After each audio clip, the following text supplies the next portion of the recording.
Dime la verdad, Rubén Folguera, ¿qué tal? ¿Cómo estás? ¿Qué tal? Buenas tardes.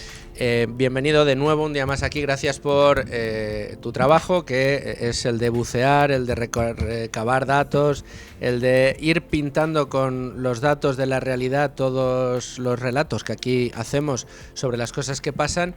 Y no quiero ni imaginarme en el día de hoy el trabajo que hayas tenido que hacer para decidir qué meter y qué no de todos los greatest hits de la señora María Jesús Montero. Solo en audios ha tenido que ser un espectáculo, porque claro, esta señora... Mira, Amalio, mira a ver si tienes por ahí el de las Juanolas, que a mí me gusta mucho ese corte y ahora lo vamos a recordar también. A ver, vamos a recordar el de las Juanolas. Cuando tú afectas un impuesto es que tú dices, si tú recaudas por este producto, solamente puedes gastártelo en Juanolas. Es que claro, yo no sé explicarlo mejor. Grande, María Jesús Montero. Una gran filósofa de nuestro tiempo. María Jesús Montero. Sí. Quedará para los anales de la historia, pero precisamente no por nada bueno, sino por saquear impuestos a los españoles y luego frases como estas que al final te quedas diciendo, ¿pero en serio esta mujer tiene responsabilidades tributarias en este país? Bueno, usted puede utilizar nominalistamente las expresiones que quiera. Eso es, nominalistamente podremos utilizar lo que queramos. Vamos a ir por partes, si te parece, Rubén. Vamos a dedicarle el programa básicamente pues para dejar un documento, como esto ahora mismo está en directo en YouTube, aprovechamos para saludar a los oyentes y a los espectadores en el 105.7 de su FM si nos escuchan en Madrid, si nos están sintonizando en la emisora de Radio Libre Mercado o en directo a través del streaming de la radio, o si luego nos ven por YouTube en el vídeo que queda o en podcast, bueno, pues que quede ese documento donde repasaremos los méritos, pondremos entre comillas, de la señora María Jesús Montero para ser votada en las próximas elecciones en Andalucía, porque ha sido designada, dicen las malas lenguas que a regañadientes, sí, como próxima candidata del Partido Socialista en Andalucía. Se ve que estaba muy a gusto María Jesús Montero siendo la encargada de saquearnos cada año más a los españoles y a las empresas españolas desde el Ministerio de Hacienda. Decía yo, vamos por partes, vamos a ver cuál es el balance, en primer lugar, con lo más reciente, el balance de María Jesús Montero como ministra de Hacienda desde que ocupó el cargo en el 18, cuando en la moción de censura el señor Pedro Sánchez sacó del gobierno a Mariano Rajoy. Mariano Rajoy, que venía de colocar a Cristóbal Montoro como ministro de Hacienda, que hasta ese momento había sido el peor ministro de Hacienda porque había sido el que más nos había subido los impuestos de toda la historia. Sí.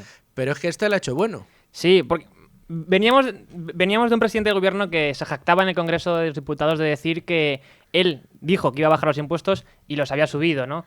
Y de un ministro de Hacienda, Cristóbal Montoro, que presumía de haber dejado descolocada a la izquierda porque le había pasado por la izquierda subiéndole los impuestos a los ciudadanos. Es que es tremendo, ¿eh? Sí, su votante se ve que no les importaba tanto. Y sin embargo, María Jesús Montero les ha hecho buenos. Bueno, tampoco tan buenos, pero es cierto que debe ser que están echando una carrera hacia la izquierda, tanto PP como PSOE, a ver quién sube más los impuestos a quién. Y en este caso, desde que gobierna Sánchez, los impuestos se han subido en 93 ocasiones. Entre 2019 y 2023 en 81, más las 12 más o menos, ¿no?, que se prevén y que ya están aprobadas para este año. Y tal es así que además, igual de importante es que el gobierno de Sánchez, no sabemos muy bien por qué, pues no ha querido deflactar la factura del IRPF en medio de la crisis inflacionaria que hemos vivido en los últimos años, que recordemos que han acumulado la inflación entre 2021, bueno, desde 2019 y 2022 llegaba casi al 20%. Pues debe ser que no le importaba tanto la clase media al gobierno, porque esta decisión de no deflactar el IRPF supuso un impacto de unos 27.000 millones de euros en los bolsillos de los españoles, solo por no deflactarlo. Esto es quizá una de las cosas más importantes, porque una de las frases que más ha repetido la señora María Jesús Montero es que todo lo que tiene que ver con su trabajo, que es el de saquear, de nuevo lo diremos y no lo diremos lo suficiente, a los españoles vía impuestos, solo iba a afectar a los ricos, esta cruzada contra los ricos. Es un discurso muy comprado en la izquierda y del que presumen tanto izquierda como derecha, sí, de que solo le suben los impuestos a los ricos. Podríamos entrar en un debate sobre si es bueno o es malo. Aquí desde luego no lo defendemos, tenemos ánimo de lucro, creemos que es bueno el ánimo de lucro y además cuanta más riqueza seamos capaces de generar y más riqueza seamos capaces de atraer, más riqueza podremos disfrutar entre todos, más dinamismo, más trabajo, más empleo, más oportunidades y más renta per cápita para todos en España. Esto no es el discurso oficial en la izquierda y se dice que no nos preocupemos porque solo a esos malvados especuladores, a esos malvados empresarios, a esos malvados ricachones que van por ahí con sus Lamborghinis es a quienes les vamos a subir los impuestos. Bueno, pues también es falso, porque una de las consecuencias principales de la acción de gobierno de María Jesús Montero desde que ocupa su cargo en el Ejecutivo de Pedro Sánchez ha sido saquear a manos llenas a la clase media y trabajadora. Sí, y de hecho, como publicaba Carlos Cuesta en Libre Mercado hace unos días, si contabilizamos todo el aumento, ¿no?, de recaudación que ha sufrido, o mejor dicho, que ha favorecido a Hacienda desde que gobierna Sánchez debido al aumento de los impuestos, tenemos que por persona, más o menos, este aumento del pago de impuestos habría ascendido casi a 6.000 euros. Es decir, que cada español de media paga hoy 6.000 euros más en impuestos al año. ¿Y cotizaciones? Y cotizaciones, que es otro impuesto, Sí, esto sí. lo tenemos que decir siempre y recordarlo siempre. Pagamos de media los españoles 6.000 euros más hoy que cuando Sánchez llegó al gobierno. Efectivamente, y de hecho destaca Carlos Cuesta que esto, solo por la parte de impuestos, es como si nos hubiesen inventado un IRPF entero nuevo anual, de los que se pagaban en el año 2018, que es cuando entró en el Ejecutivo el gobierno de Pedro Sánchez. Vamos, como si pagáramos 2 veces el IRPF, como si nos hubieran multiplicado el pago por IRPF por 2. Efectivamente, y tal es así que pues los impuestos de este año, sin contabilizar incluso el mes de diciembre, han supuesto un saqueo fiscal adicional para todos los españoles de casi 90.000 millones de euros más al año. Por la parte de impuestos. Y por la de cotizaciones, 45.000 millones de euros más. Bueno, pues es el efecto de la mano de María Jesús Montero en el Ministerio de Hacienda, siguiendo las directrices que le habían marcado, que era: vamos a disparar el gasto público, vamos a hacer crecer el tamaño del Estado, y eso se hace de una única manera, que es saqueando a aquellos que crean riqueza, que son las empresas, las pymes, los autónomos y, en definitiva, los trabajadores, la clase productiva en España. Si lo que haces es saquear a la clase productiva, haces que la clase productiva tenga cada vez menos recursos, pero lo que estás consiguiendo es disparando, aumentando, agigantando el tamaño del Estado. Claro, pero también hay que preguntarse por qué lo hacen. Además de recaudar, que es evidente, y de manejar el dinero a su antojo y no sabemos para qué fines, también es evidente que al Estado en parte le interesa que la gente sea más dependiente de ellos cada vez, ¿no? Porque si la gente es independiente, si la gente genera su propio ahorro y se forma un patrimonio personal, lo que al fin y al cabo es libre. Y lo que evita es precisamente esa dependencia por parte del Estado. Y si alguien es independiente, ¿no? Si tu vida no se sustenta con una paga o una subvención estatal, lógicamente el poder se ve mermado porque no le vas a dar tu apoyo, no le vas a dar tus votos. Y en cualquier caso, sí que es cierto que la labor de esta María Jesús Montero al frente de Hacienda ha traído, pues, como poco cada año, 10 subidas de impuestos de entrada. Por ejemplo, en 2019 se adoptaron 11 medidas recaudatorias adicionales, en 2021 20, en el 22 10, en el 23 17 nuevas y en el 24, como ya dijimos ayer, 11 adicionales, a las cuales pues le siguen 12 por el momento en 2025. Y aquí luego hay otras derivadas adicionales. Por un lado, el uso político de Hacienda, porque es evidente, ¿no?, que esta obsesión que tiene el gobierno y en concreto María Jesús Montero con el supuesto dumping fiscal que estaría llevando a cabo la Comunidad de Madrid con sus políticas fiscales, lo que ha llevado es a que la ministra en distintas ocasiones pues haya pedido la armonización, que es una palabra, digamos, demasiado bella, ¿no?, para usar en este sentido, porque lo que en realidad quiere es subir los impuestos y hablar a todos los madrileños. ¿Por qué? Pues porque no soportan que haya una presidenta, en este caso autonómica, con independencia y con libertad, que es por lo que le han votado también los madrileños, y decida pues aplicar políticas fiscales que no concuerdan en con el ámbito de su autonomía, Sí, que esto sí, es claro. curioso, sí. Si los que piden más autonomía es Cataluña o País Vasco, hay que dársela. Si la que no pide más autonomía, sino que le dejen utilizar la parte, digamos, de autonomía que tiene como región, en este caso la Comunidad de Madrid, para aplicar los tramos autonómicos de los impuestos nacionales que le correspondan como le correspondan y decidir si quiere quitar o poner impuestos autonómicos, resulta que si lo que quiere es bajar los tramos autonómicos y eliminar los impuestos autonómicos, como ha hecho la Comunidad de Madrid, esto está muy mal.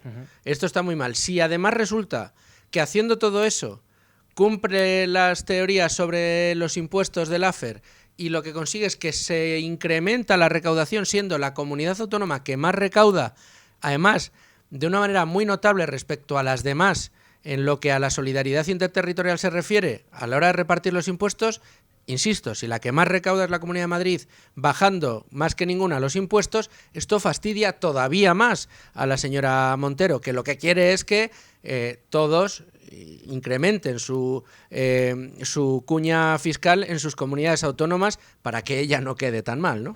Sí, y de hecho, en septiembre de 2024, esta señora llegó a defender en el Congreso de los Diputados que habría que limitar la autonomía fiscal de las regiones para precisamente, pues, ya digo, lo que ellos llaman armonizar impuestos. Y luego, como decía, la segunda derivada es también las amenazas a empresas que se han llevado a cabo por parte del gobierno para que no salgan del país. En concreto, pues podríamos destacar el caso de Ferrovial, ¿no? Que es cierto que luego pues recularon, la propia Montero reculó diciendo que bueno, pues una carta que había enviado a Ferrovial no era una forma de presionar a la compañía, sino simplemente, pues bueno, para informarles, ¿no? Y para negar que no pudieran cotizar en Estados Unidos como querían para precisamente trasladarse a Países Bajos para poder cotizar en el Nasdaq. Y con todo esto, también quizás lo más grave, aparte de todo que ya lo que hemos destacado, que es bastante, es, aparte del uso personal y o sea, del uso político y empresarial, es el uso personal de la agencia tributaria. Porque como vamos a escuchar ahora, María Jesús Montero, en un ejercicio casi artístico, ¿no? Pues no sabemos si predestinación o una capacidad innata de saber qué va a pasar en el futuro, pues anunciaba ante la prensa que en breve se iba a conocer más información de la declaración de la renta del novio de Isabel Díaz Ayuso.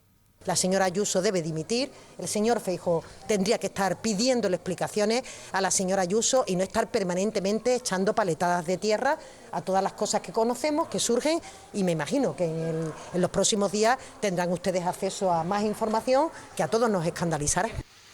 Es muy bueno, querido Rubén, diciendo que hacía un ejercicio de adivinación prácticamente, sí, sabiendo que iban a publicar los periódicos a posteriori información sobre el novio de Isabel Díaz Ayuso. Sin duda, uno de los objetivos a batir por parte de este gobierno, uno de los enemigos que quieren quitarse de en medio el gobierno y el Ministerio de Hacienda muy especialmente. Pero es que el uso que ha hecho la señora Montero de la Hacienda Pública, hay que recordar que ella es la máxima responsable de Hacienda y es Hacienda la responsable de que se conozcan o no se conozcan los datos fiscales de los distintos contribuyentes. Es verdad que Cristóbal Montoro en su día decidió publicar listas de morosos, pero ni siquiera se publicaba la información fiscal, digamos, al dedillo de esos contribuyentes. Se decía que tenían una deuda con Hacienda y se daba la cifra. Un ejercicio, hay que decir, que yo no quiero decir que roce la ilegalidad. Para mí es absolutamente ilegal porque vulnera los derechos de esos contribuyentes que hayan desfalcado o no hayan desfalcado. Desde luego estarían en procesos en los que tendrían derecho a la legítima defensa y a la presunción de inocencia. Eso se lo saltó absolutamente el señor Cristóbal Montoro, pero lo que demuestra aquí la señora Montero es que hacía uso de los datos que tenía sobre los contribuyentes, en este caso sobre uno de esos contribuyentes que era el novio de Ayuso. Pero no era la única vez, porque la señora Montero, cuando una empresa como Ferrovial decidió que se quería ir de España, no irse de España, sino abrir una sede en Holanda para poder cotizar en el Nasdaq para alcanzar sus objetivos de una manera mejor, se le amenazó y se le llegó a decir además que no tenía razón en sus argumentos la Ferrovial no tenía razón en sus argumentos para en fin, para irse a Holanda. Y de hecho, tanto ella como la señora Calviño, en declaraciones públicas, llegaron a decir, a amenazar a Ferrovial con cuidado, señor Del Pino, si finalmente Ferrovial se marcha, porque a lo mejor reciben ustedes inspecciones de Hacienda. Hasta ese punto ha llegado a utilizar de manera patrimonial la Hacienda de todos la señora María Jesús Montero. Sí, para eso y también para saquear a los ciudadanos de a pie. Porque en Libre Mercado siempre que hemos podido, hemos hecho un repaso de todas las veces en las que el delirio de Hacienda ha llegado a tal punto que parece ridículo casi, porque, por ejemplo, en diciembre del 23 publicamos que Hacienda iba a exigir el IVA del 21% a los restaurantes por los tuppers que dejaban a los clientes, cuando, por cierto, el IVA de este sector es del 10%. Luego en febrero también sacamos que Hacienda estaba estrechando el cerco contra los usuarios de Wallapop y ese tipo de plataformas, de hecho amenazando con multas de hasta 300 euros por pues no declarar lo que se le exigía. Es cierto que pues transponiendo la directiva proveniente de la Unión Europea que exigía esto. Luego, pues posteriormente también hemos sabido que, por ejemplo, Hacienda estaba tratando de interrogar a los vecinos de cada ciudadano para saber, ¿no?, si sospechaban de que alguno de los conciudadanos... La figura del chivato. Efectivamente. Si usted sabe o sospecha de que alguien está defraudando, dígalo. Sí. Esto casi como si fuese la Stasi, que tú has sacado algún artículo empleando este término, o cualquier servicio de inteligencia de un Estado totalitario, que al fin y al cabo es a lo que llevan, ¿no? A pues señalarse entre unos y otros para pues salvarse el cuello propio, lógicamente. Ahora, eso sí, cuando de repente llega un chivato, un delator o alguien que relata posibles delitos también con la hacienda pública, como fue el señor Aldama en sede judicial, ese chivatazo ya al gobierno no le gustaba tanto. No se podía creer. Ahora, si un vecino tiene manía a otro vecino y de repente va a Hacienda y le dice, oiga, que yo creo que este señor en el bar que tiene aquí abajo está cobrando en negro. Allí se planta la agencia tributaria. Y hace las inspecciones que crea oportunas. Y de hecho también ahora sabemos ya pues que con las nuevas tecnologías Hacienda se pone las pilas, se pone a la moda, ¿no? Y pues también plantea usar la inteligencia artificial en esta persecución que lleva a cabo contra los ciudadanos. Y sin embargo, la jurisprudencia sí que es cierto que se ha pronunciado al respecto y en muchas ocasiones ha parado los pies a la agencia tributaria. Por ejemplo, en mayo de 2018 supimos que el Tribunal Supremo, se había pronunciado en contra de las revisiones de impuestos de tramitaciones patrimoniales. Luego, en octubre del 20, el Supremo también advirtió de que Hacienda no podía pedir registrar una empresa simplemente para ver qué se encuentra, así como que no quiere la cosa. Además, en mayo del 23, el Supremo afirmó que la Administración Tributaria ha de probar el valor catastral de un bien para la liquidación de los impuestos, que es algo que no se llevaba a cabo. Y pues por destacar algunos éxitos más de los que ha cosechado Hacienda frente al Supremo, tenemos que en junio del 23 el alto tribunal dio un nuevo golpe a la agencia tributaria por obligar al contribuyente a demostrar su inocencia, cuando realmente, según el Estado de Derecho, debe ser al revés. Debe Exacto. ser el que acusa, el que demuestre la culpabilidad del acusado. Un mes después, en julio, tenemos también que el Supremo declaró que Hacienda no podía exigir la declaración del IRPF a los ciudadanos de forma exclusivamente online, que es cierto que luego Hacienda, cuando aprobó el gobierno en noviembre, diciembre de ese año, el escudo social, el llamado escudo social, lo metió ahí de tapadillo diciendo que bueno, que con esta reformulación de la fórmula pues estábamos dando satisfacción a lo que nos exigía el Supremo. Bueno, pues es decir, que ha vuelto esa exigencia.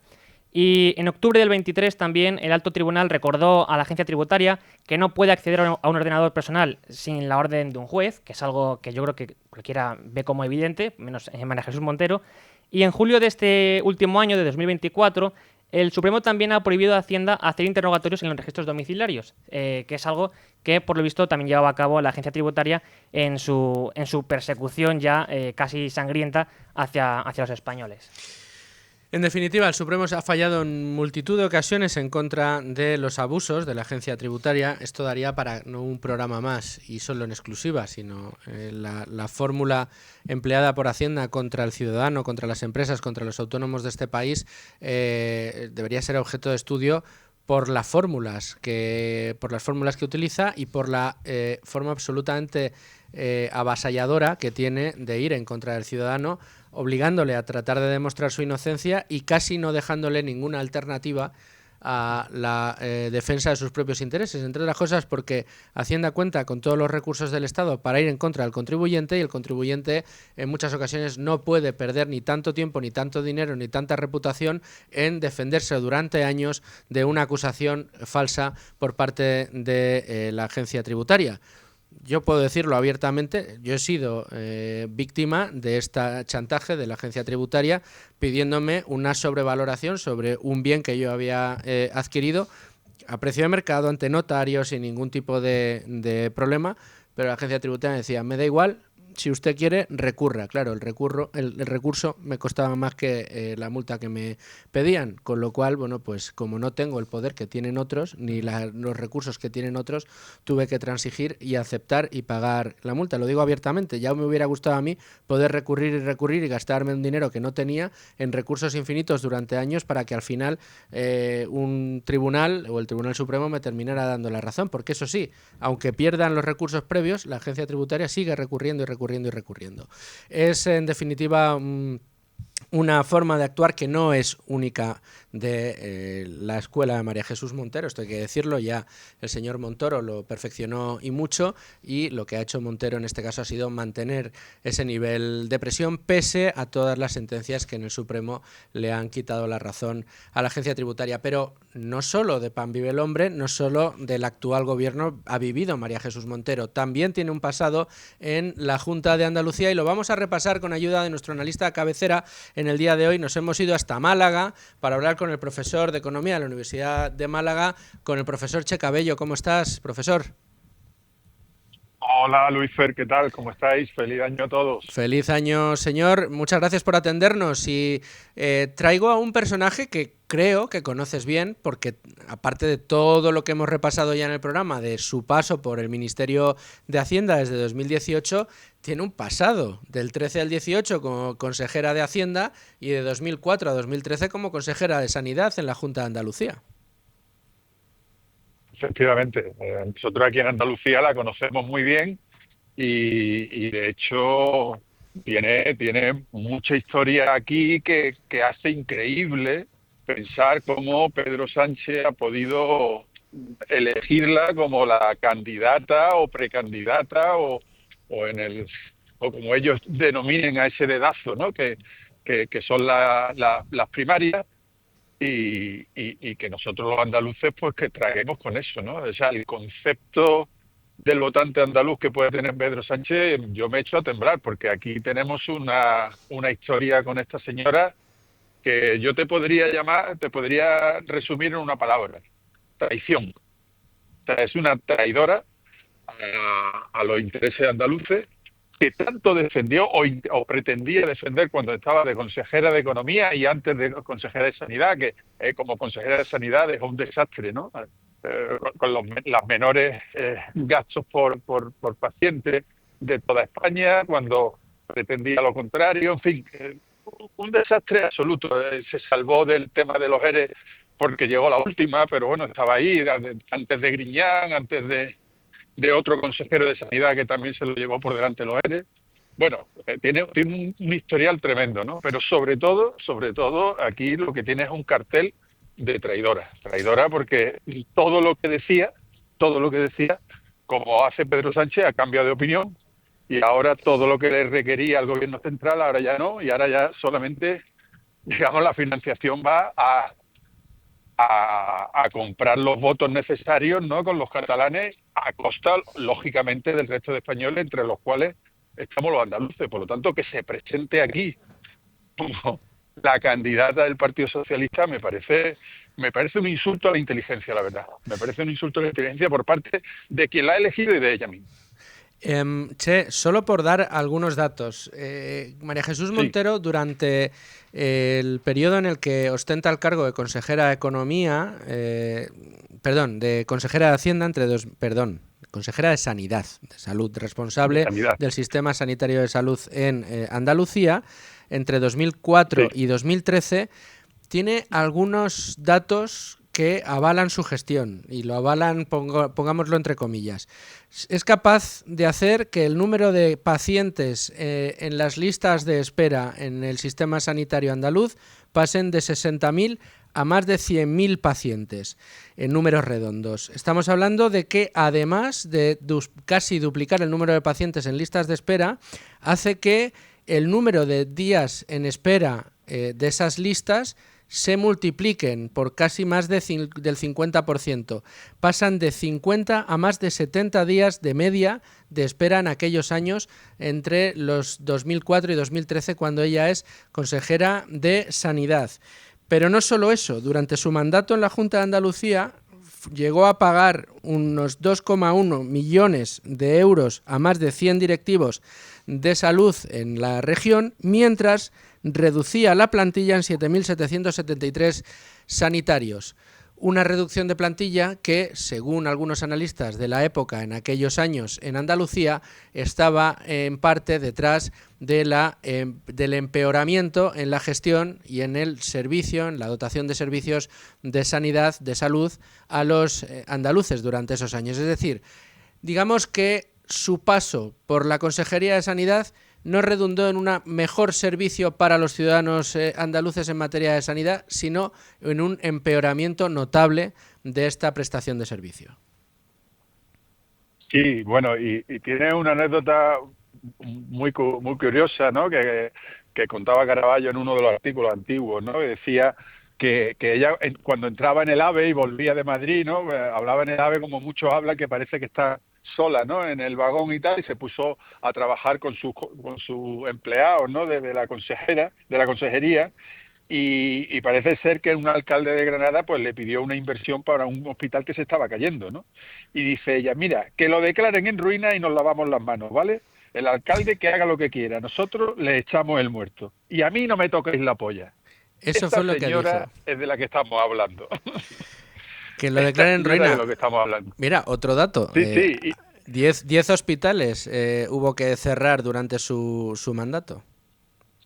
Sí, bueno, es que, a ver, esta señora es el cinismo personificado, ¿no? Ella se aprovecha de la moderación de muchos, de la mayoría de los españoles cuando hablamos, y ella es capaz de mentir riéndote a la cara, riéndose, poniendo una sonrisa y sabiendo que miente, y esa es la capacidad política, que por cierto, no es solo exclusivamente de ella, lo que pasa es que ella es, digamos, el paradigma, ella es el mejor exponente de lo que es hoy en día la política, ¿no? Es ser capaces de mentir descaradamente diciéndote una cosa y haciendo absolutamente la contraria, ¿no? Por eso te digo que aquí tiene un papelón, ¿no? Como consejera de Sanidad, después como consejera de Hacienda, y cuando se fue al gobierno central como traidora, ¿no? Porque todo lo que decía aquí, pues se volvió justamente al contrario cuando llegó allí. Pero ya el colmo es estos últimos pasos que está dando hacia la financiación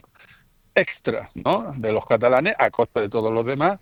O, por ejemplo, lo que ha hecho, no sé si habéis hablado del tema del Ayuntamiento de Jaén, ¿no? O sea, es el prototipo de persona que va comprando con el dinero de todos los españoles una alcaldía, ¿no? Es decir, tú plantéate que tú compras una alcaldía con tu dinero. Tú coges, te vas al banco, compras una alcaldía, pagas al concejal de turno, a ti te meten en la cárcel. Bueno, esa señora no lo ha hecho con su dinero, lo ha hecho con el dinero de todos los españoles y entonces está aprobado. Ha comprado directamente a un grupo municipal, diciéndole, si votáis la moción de censura, os condono la deuda, como está haciendo con los catalanes, pero así. Y nosotros los Paganini, los andaluces Paganini, tanto en comparación con la alcaldía de Jaén o con los catalanes, pues tendremos que pagar todos los que ella quiera comprar con el dinero de nosotros, ¿no? Esta es la señora de la que estamos hablando. En fin, profesor Che Cabello, su paso por Hacienda en Andalucía tampoco fue bueno, pues digamos beneficioso para el bolsillo del sufrido contribuyente andaluz, ya que disparó la presión fiscal del 30 al 32,5% del Producto Interior Bruto andaluz, si yo no tengo mal los datos encima de la mesa, y incrementó impuestos, entre otros, el de sucesiones y donaciones, haciéndolo especialmente gravoso para los pobres andaluces, claro, que de repente tenían que heredar una vivienda, por poner un ejemplo. Sí, aquí me gustaría hacer un apunte más de teoría económica, ¿no? Y de hacia dónde va, digamos, ese flujo de dinero, porque es verdad que Andalucía, nosotros tenemos un 10% menos de la media del consumo español, pero tenemos un 25% menos de la producción media española. ¿Esto qué quiere decir? Pues que hay una recepción neta de fondos por parte de toda España hacia Andalucía. Eso lo tenemos claro.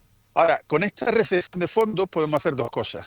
O podemos perpetuar nuestra forma de vivir y nuestro, digamos, déficit con respecto a España, utilizando esos fondos para dar ayuditas, para dar subvenciones, para no generar una mayor productividad en la economía, o, que es lo que debería ocurrir, que estos fondos fueran temporales y que esa ayuda de toda España lo utilizáramos para que Andalucía fuera más productiva y que saliera del paso con su propia producción, y que ese decalaje que hay entre la producción y el consumo pues vaya disminuyendo poco a poco.